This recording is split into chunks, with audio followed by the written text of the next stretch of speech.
மக்கள் ஓட்டு போட்டு ஜெயிக்க வச்சு ஒரு தீர்ப்பை கொடுத்து மக்களுக்காக வேலை செய்யறதுக்காக முதலமைச்சரா உட்கார வச்சிருக்கிறாங்க. என்னமோ இன்னமும் நீங்க தான் ஆட்சியில் இருக்கிற மாதிரி.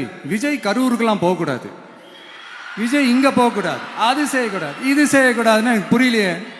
ஆட்சியில் இருக்கும் போது தான் இவ்வளவு கட்டுப்பாடெல்லாம் போட்டீங்க, SOPs போட்டீங்க, ஸ்டாலின் சார் ஆப்ரேட்டிங் ப்ரொசீஜர்லாம் போட்டீங்க.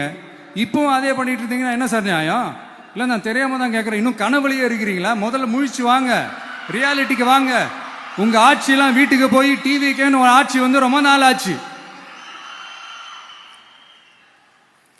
ஒழுங்கா படி என்று சுப்ரீம் கோர்ட் ஓங்கி மண்டேலியே நறுக்கு நறுக்கு நறுக்கு என்று செம்மட்டியாலே அடிச்சும் இந்த திமுக முழிச்சிக்கல அப்படின்னா அப்ப கொஞ்சம் கஷ்டம்தான்.